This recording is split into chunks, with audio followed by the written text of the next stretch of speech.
এই যুক্তরাজ্যের দাবানল লস অ্যাঞ্জেল, এ বাবা অ্যাঞ্জেলাসের ভিতরে, লস অ্যাঞ্জেলাস আমেরিকার ভিতরে, ইউরোপের ভিতরে একটা ভিআইপি এলাকা, যেখানের ভিতরে বাবা হলিউডের হিল, যেই এলাকার নাম, ওই এলাকার ভিতরে বিশ্বের সেরা নর্তকীরা, হলিউডের বড় বড় তারকারা যেই এলাকার ভিতরে আবাস স্থান করেছে, ফ্ল্যাট কিনেছে, বাড়ি কিনেছে, রিসোর্ট করেছে, যেই জায়গার ভিতরে তারা শুটিং করে, গোটা বিশ্বের বড় বড় তারকা যারা আছে, নাউজুবিল্লাহ, দুনিয়ার লাইনের নতুন নর্তকী আছে, হলিউডের যত গায়ক আছে, গায়িকা আছে, নায়ক আছে, নায়িকা আছে, তাদের আবাস স্থল হলো বাবা এই লস অ্যাঞ্জেলেস। ওই জায়গার ভিতরে আল্লাহ তাআলা দাবানল জ্বালায় দিয়েছে। দাবানল কি জিনিস? হঠাৎ কইরা মাটির থেকে আগুন, গাছ থেকে আগুন, পাহাড় থেকে আগুন, আগুনের লাভাগুলো এমন ভাবে বের হয়, দেখলেই ভয় লাগে, কলিজাটা কেঁপে উঠে যায়, কি পরিমাণ লাল হয়া পাহাড় গলে গলে তারপরে লাভাগুলো যখন নিচের দিকে বের হয়। এ আমার বাবা একটার দুইটা নয়, আমি দেখলাম গত আজকের এই একটা প্রতিবেদনে দেখলাম প্রায় 1700 ঘর বাড়ি একেবারে শেষ করে দিয়েছে। সাধারণ ঘর বাড়ি না, ভিআইপি ঘর বাড়ি। ওই অ্যাঞ্জেলেসের ভিতরে বাবা দামি নামি দামি তারকাদের ঘর বাড়িগুলোকে আল্লাহ তারা ধসায়া দিয়েছে।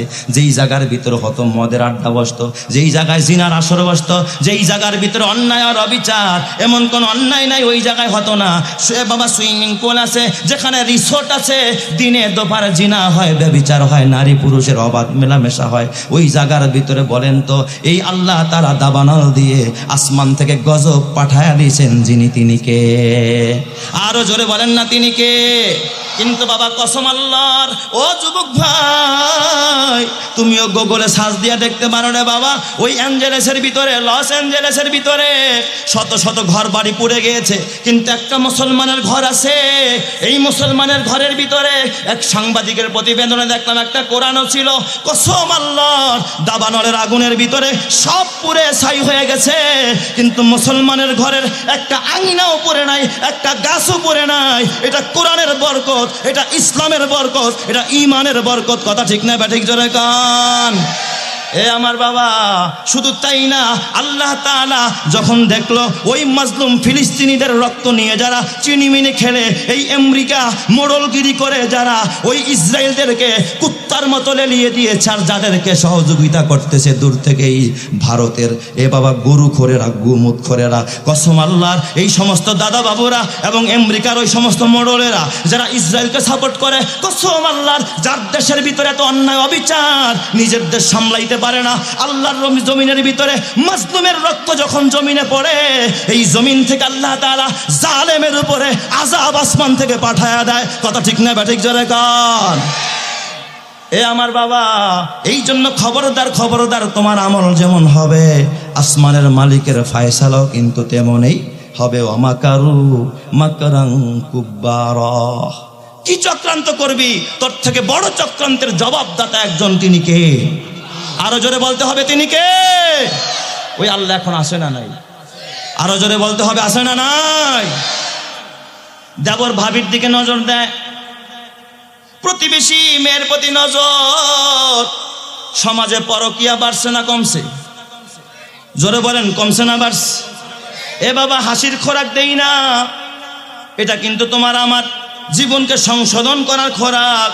এই মোরগের স্বভাব, নিজের কাছে যেটা থাকে সারা রাত যেটা নিয়ে ঘুমাইলো, একই ঘরের মধ্যে থাকলো, একই ঘরের মধ্যে থাকলো, ওটার প্রতি আকর্ষণ নাই।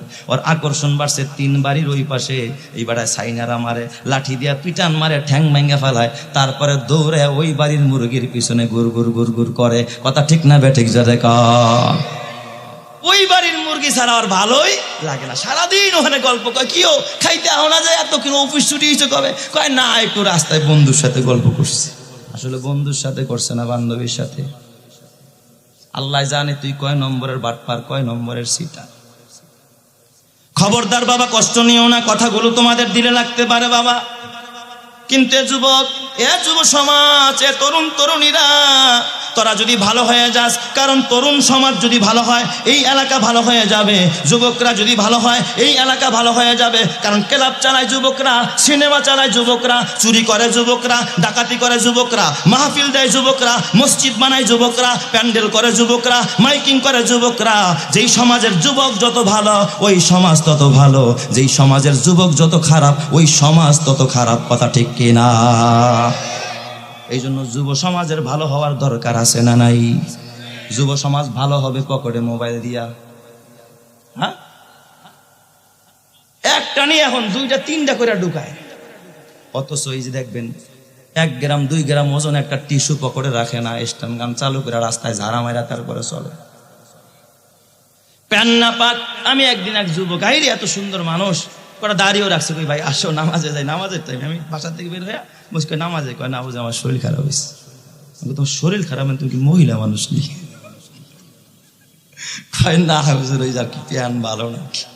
প্যান ভালো না তার মানে ঢিলা কুলুপ নেয় না, প্যান নাপাক হয়ে রয়েছে। এই নাপাক অবস্থায় যদি আজরাইল আসে, নাপাক অবস্থায় তোরে কবরে যাইতে হবে, ঠিক না ব্যাটিক জোরে কন? এই জন্য যুবক ভাই পকেটে ঢিলা নিয়ে ঘুরবি, পকেটে টিস্যু নিয়ে ঘুরবি। আল্লাহর নবী মাররান নবী সাল্লাল্লাহু আলাইহি ওয়াসাল্লাম বিকবরাইনি ইউআযাবান, নবী আমার 2টা কবরের পাশ দিয়া যায়। আল্লাহর নবী দেখে দোনোটা কবরের মধ্যে আযাব হয়। আল্লাহর নবী কয়, ও সাহাবীরা জানোনি এই কবর 2টার মধ্যে কেন আযাব হয়? আল্লাহর নবীকে সাহাবায়ে কেরাম ডেকে বললেন, ফিদাকা বিউম্মি ইয়া রাসূলুল্লাহ, আল্লাহু ওয়া রাসূলুহু আ'লাম, বিষয়টা আল্লাহ তার রাসূলই ভালো জানে। নবী আমার বলেন, আম্মা আহাদুহুমা ফাহুয়া ইয়ামশি বিন নামিমা, এই এক কবরে আযাব কেন হয় জানোনি? এই ব্যক্তিরা সব সময় গীবত করে বেড়াইতো, 4 দোকানে বইসাই খালি মুখ বেসকে বেসকে খালি কইতো, ও হুজুররা কত কথাই কয়, ঠিক না বেঠিক জোরে কন? ইমাম সাহেব কত কথাই কয়, শাইখুল হাদিস সাহেবরা কত কথাই কয়, মাদ্রাসাওয়ালারা কত কথাই কয়, তাবলীগওয়ালারা কত কথা কয়, পীর মাশায়েখরা কত কথা কয়, সব কি আর শোনা লাগে? বৈশা বৈশা মুখ বেসকা বেসকা গীবত করে, ওর দোষ তার দোষ, হ্যার দোষ এর দোষ, তুই যে নিজে বড় খারাপ, তোর হাতে সিগারেট, তুই সিগারেট খাস, তুই আরেকজনের বদনাম করস, তুই তো একটা নাপাক জিনিস খাইতেছস, নিজের দোষ দেখোস না আরেকজনের দোষ দেখোস, তুই তো সমাজের সবচেয়ে বড় অপদার্থ, কথা ঠিক কিনা? এই স্বভাব আছে না নাই? গীবত করার কারণে কবর আযাব হবে। আল্লাহ তাআলা কোরআনুল কারীমের ভিতরে বলে, ওয়াইলুল লিকুল্লি হুমাযাতিল লুমাযাহ, হুমাযা মানে যে গোপনে অগোচরে গীবত করে, লুমাযা মানে যে প্রকাশ্যে গীবত করে। কয় হুমাযাও জাহান্নামে যাবে। ওয়াইল দুর্ভোগ হুমাযার জন্য যে গোপনে মানুষের গীবত করে, আর লুমাযা যে প্রকাশ্যে মানুষের গীবত করে, উভয়ের জন্য দুর্ভোগ, উভয়ের জন্য জাহান্নাম। তাহলে বলেন গীবতকারীরা জান্নাতি না জাহান্নামী? তাহলে হাদিস আর আয়াত মিলাইলে তো গীবতকারীরা 1 নম্বরে জাহান্নামী। নবীজি আমার কয়, আরেকটা কবরে কেন আযাব জানোনি? ওয়া আম্মাল আখার ওয়া হুয়া লা ইস্তানজিহু মিনাল বাউল, এ সাহাবীরা ওই কবরটায় কেন আযাব হয় জানোনি? ওই কবরে যেই লোকটা ঘুমাইছে সে জীবনে ঢিলা নিত না, প্রস্রাব থেকে নিজেকে সেভ করতো না, প্রস্রাব কইরা দাঁড়ায়া তারপরে ঝাড়া মাইরা উঠা যাইতো, কাপড়টা নাপাক, রানটা নাপাক, শরীরটা নাপাক। এই নাপাক থেকে না বাঁচার কারণে তার কবরে আযাব চলছে। এ যুবক ভাই হাতে পায়ে ধরা বলা যায়, এই যৌবনটা কার পিছনে নষ্ট করলি? ঢিলা কুলুপ ব্যবহার করস, তা নাপাক অবস্থায় জমিন দিয়া হাঁটবি, কীট পতঙ্গ তোর জন্য বদদোয়া করতে থাকে। আর অজু অবস্থায়, পাক পবিত্র অবস্থায় যদি জমিন দিয়া হাঁটতে থাকস, জমিনের প্রতিটা মাখলুক কীট পতঙ্গ তোর জন্য রহমতের দোয়া করতে থাকে। চিৎকার মেরে কন্না আল্লাহু আকবার। তাহলে বলেন তো পাক পবিত্র থাকার দরকার আছে না নাই? তো 2 নম্বরে ধরছে কারে? মোরগ। মোরগ ভুলে গেছেন? তাহলে মোরগের চরিত্র, মোরগের কি ঘরে মন থেকে না বাইরে দৌড়ায়, নিজের তার কাছে না পাড়া প্রতিবেশীর মহিলাদের কাছে? এই চরিত্র আমাদের মানুষের মধ্যে, যুবকদের মধ্যে মন হয় নাই? হ্যাঁ, কিছু যুবতীদের মধ্যেও আছে না নাই? স্বামী ভাল লাগে না, স্বামী ভাল লাগে না। আল্লাহ তুমি হেফাজত করো, জোরে কান আমিন।